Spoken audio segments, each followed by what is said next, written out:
What's good, y'all boys, man? I'm back with another reaction. Today we got why Michael Jordan hated Jerry Krause. Hey, I ain't gonna lie, I don't know nothing about Jerry. So today we gonna find the backstory on why Michael Jordan hated him and if anybody else hated him. Was he a good general manager for the Bulls? Shit, I don't know. That's why today we gonna find out. If y'all know anything that the video left out, y'all let me know in the comments. Don't mind this bonnet. We finna get straight to it. Let's do it, Cloud Crew on top. Hey, any of my Cloud Crew members, hit me up on Instagram, bro. I got a little gift for y'all, man.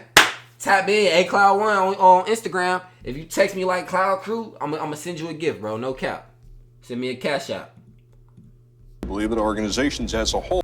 Let's do it. I do sincerely believe that organizations as a whole win. Jerry Krause, the Bulls general manager, says, quote, organizations win titles, not players, end quote. Have a sense of respect for the people who have laid the groundwork so that you could be a profitable organization. Michael Jordan hated Bulls general manager Jerry Krause so much he nearly left Chicago and blamed him for blowing up the Bulls in 1998.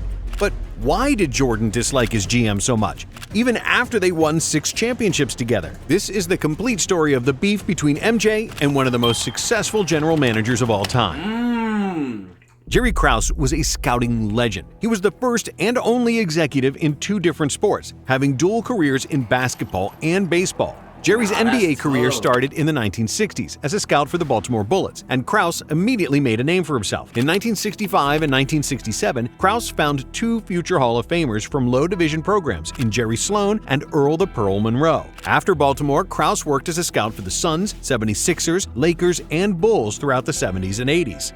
Damn, so he was really like that. I thought he was just a Bulls GM. He's a multi-sport general manager, or scout, I mean. That's tough.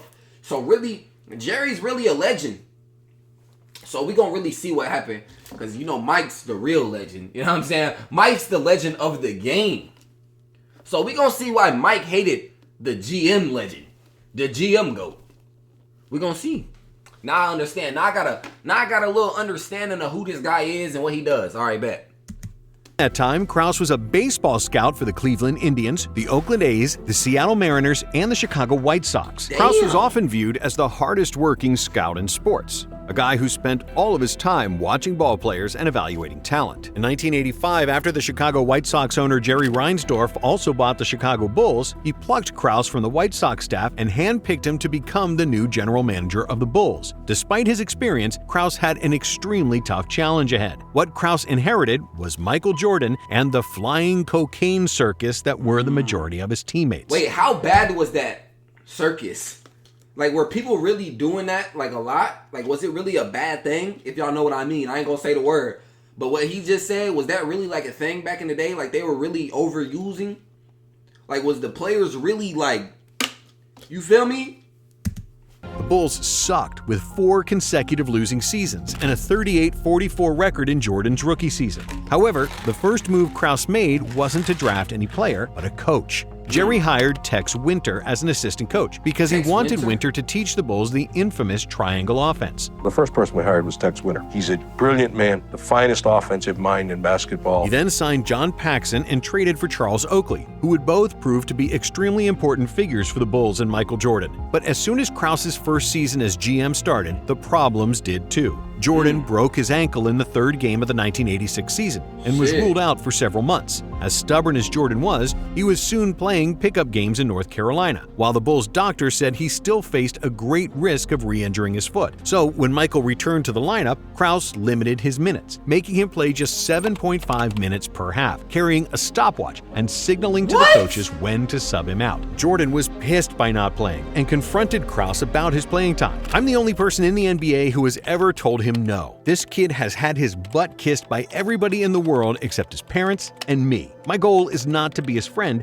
My goal is to win titles." Jerry Krause. Crazy. But Krause sticking to the doctor's orders and making Jordan play limited minutes was not the real problem. For Jordan, it wasn't just what Krause said, it was also the way he said it. "Your Bulls property now, and we tell you what to do." Krause. To make things worse, the Bulls GM showed up to a team meeting about Jordan and his playing time with a tape recorder.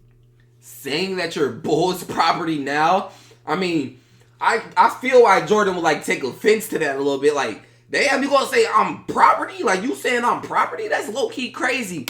But he did sign a contract, though. So, y'all let me know what y'all think about that. First, the Bulls GM showed up to a team meeting about Jordan and his playing time with a tape recorder, where Jordan felt betrayed and completely lost trust in Krause. I was a young, enthusiastic kid, and that just made me realize this was a business, not a game. We never hit it off after that, Jordan. After that season ended, it was time for the 1986 draft, where the beef between Krause and Jordan got even worse. Krause planned on selecting forward Brad Sellers in the draft. Jordan, on the other hand, pushed management to take Johnny Dawkins, a two-way guard from Duke. Krause told everybody that he would draft Dawkins, but on the day of the draft, he picked Sellers anyway. Jordan was livid, and he made Sellers' life hell in practice, going mercilessly at the poor guy just because he was Krause's pick. But the very next year, in the 1980s... Weird, bro. You know what I'm saying? Like, I feel like if you're a star player, like, once a guy, I'm like, he's your star player, bro. And he like, this guy, I would play great with him. Pick him up, and you still go get somebody else. That's low-key weird, bro. Because wouldn't you want your star player to feel comfortable? Like, I get it's a business. It's their team and shit. But it's his team as well. Like, he's on the court actually playing the game, bro. 7 NBA draft, Krause showed why he was the right man for the job. While the rest of the GMs didn't bother finding talent in Division III universities, Krause's specialty was believing in underdogs, because he was an underdog all his life. Jerry Krause was the only NBA executive who scouted Scottie Pippen from the small University of Central Arkansas. When I first saw Scottie play, I almost had an orgasm, Krause said. The Hey, Seattle yo! Supersonics select Scott. Nigga, what? Orgasm. Scotty!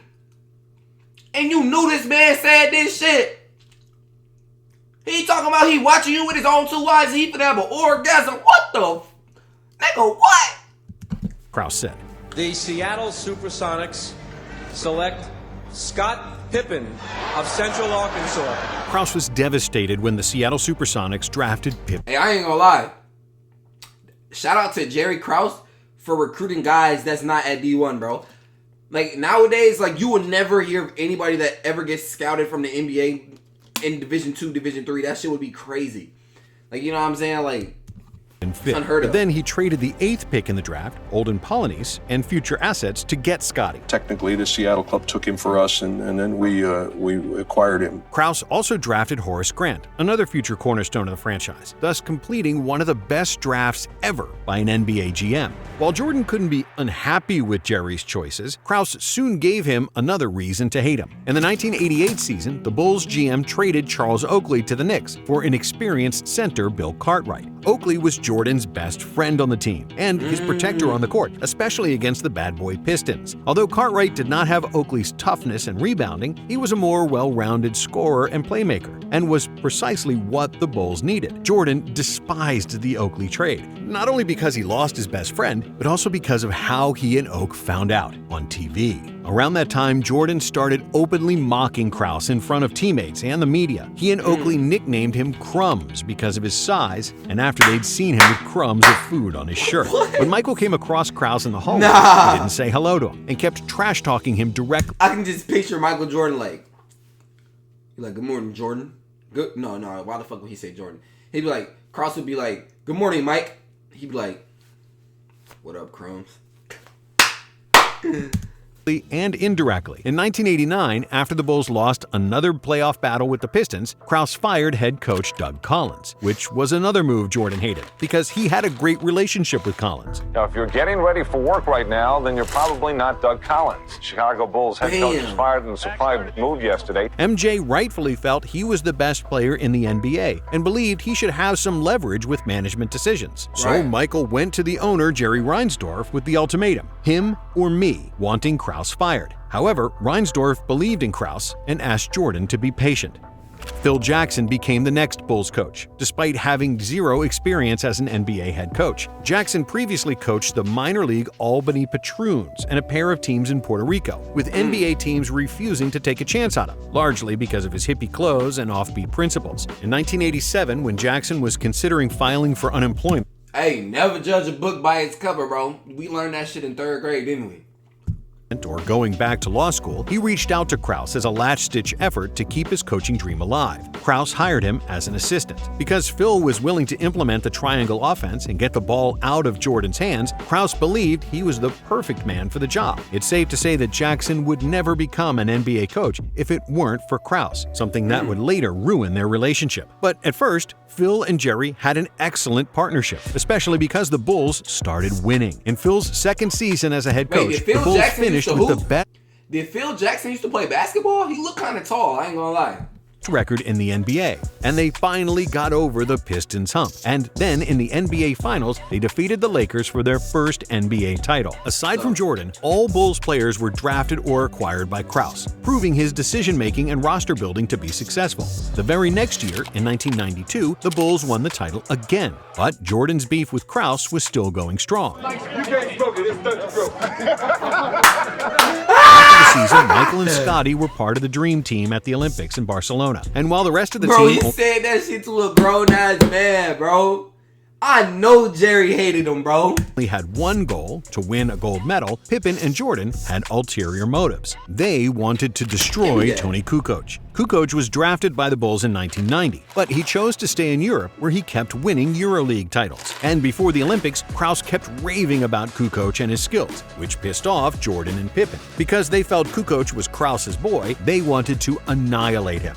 With an angry Jordan and Pippen guarding him, Kukoc finished the game with just 4 points on 2 for 11 shooting and 7 turnovers. After the Olympics in 1993, the Bulls won their third consecutive championship. Three-time NBA World Champion Chicago Bulls. Congratulations. It's a great accomplishment. After which Jordan retired and joined a minor league baseball team. Kukoc joined the Bulls after he left and immediately proved that Krause was right once again. Krause also added Steve Kerr to the team, who had been looked over by every GM in the NBA because of his size. But Krause rightfully believed that he was the best shooter in the league. Hey, what college did Steve Kerr go to? Let me know in the comments, bro. Cause like I never heard of where he went to college. Y'all let me know. 1994, Krause traded for another virtual nobody in Luke Longley and signed unrestricted free agent Ron Harper, both of which proved to be huge additions to the Bulls. Jordan returned in 1995. Superstar Michael Jordan is back in the game and he'll play with the Bulls later today. But because of the departure of Horace Grant, Chicago had no interior presence and lost to Shaq and Orlando in the second round of the 95 playoffs. Next season, Krause decided to battle that problem by trading for Dennis Rodman, who was unwanted by most of the NBA due to his volatile behavior. The Bulls announced the acquisition of a player many people consider the most controversial basketball star in the NBA. And once again, Krause was right. Jordan, Pippen. Do you think that Scottie Pippen could play in today's NBA? Y'all let me know. Could I said Scottie Pippen. Take that back. Rewind. I'm going to edit that out. Do you think that Dennis Rodman could play? Because Scottie Pippen definitely could play in today's NBA. Do you think that Dennis Rodman could play in today's NBA? Y'all let me know what y'all think. If Dennis Rodman could play in 2025. Hey, matter of fact, if y'all didn't watch my video yesterday, Happy New Year's to you. Shout out to your fam. Hey, keep praying. Rodman, Kukoc, Harper, Kerr, and Longley won an NBA record 72 games in the regular season, and then dominated the playoffs to win their fourth NBA championship. 72 wins is absurd. In 1997, Chicago won again, and up until then, Krause's moves almost always panned out and made the team better. But then the real problems started, and the Bulls GM made his first big mistake. Krause's relationship with Phil Jackson deteriorated. Jerry was mad at Phil for not defending him when Michael trash-talked Krause in front of everybody. Krause was a guy who believed in loyalty, and who believed that Phil owed him everything since he gave him the Bulls job. And when Jackson laughed at one of Jordan's jokes about Krause, Jerry was disgusted with Phil. Krause wanted to replace Jackson after 1997. This will be Phil's last year as the coach of the Bulls. At the conclusion of the year, we'll look towards the future. But then the owner, Reinsdorf, intervened, and Krause reluctantly offered Phil an extension, but only for 1 year. Bulls owner Jerry Reinsdorf has finally come to his senses, signing Phil Jackson to a 1-year deal to return as coach next season. Before the start of the 98 season, Krause told the media that he didn't care if the Bulls won 82 games and the title, that Phil Jackson would not return as head coach. Krause also made a remark about his impact on the team, famously saying, "See, bro, that's why you can't, niggas really be in their feelings. Like, he was really in his feelings, bro. It ain't that serious. You just said if he won 82. I know you were exaggerating. Like, I'm not slow. I'm not, I don't like to say slow. I'm not, you know what I'm saying? I'm not gullible. You know what I'm saying? I understood what you were saying. Bro, if he won 82 games in the title and you're saying he still wouldn't come back, bro, you're a little, bro, go wipe your ass, bro. Because you're shitty that what? He laughed at a joke? He didn't have your back? Man, fuck all that, bro. Do your job, bro. Nah, I'm just playing. I don't really know. Y'all let me know how y'all feel about that. Was he in his feelings or never? Oh, yeah, I meant to ask y'all this. 2025, the Cavs, they're like 30-4. Do you think that they can finish with a record like 72-10 and possibly win the finals? Do you think they're capable? Y'all let me know. What the fuck is that? The fuck? Ew, bitch. The fuck? But no, y'all let me know.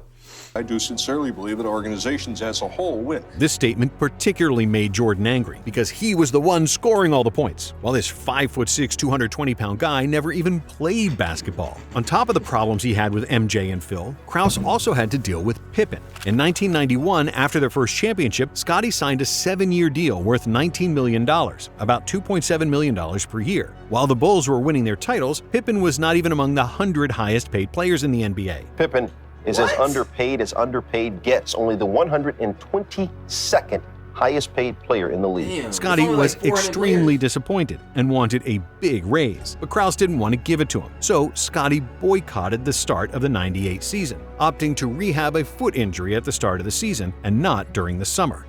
Pippen is now demanding a trade, and he says he will not return from the injured list until he has gone from Chicago. Throughout that season, Jordan kept saying that he'd retire if Jackson wasn't the head coach of the Bulls, and that he wouldn't play for anybody else. As it may be, I have choices, and I will not choose to play for another coach.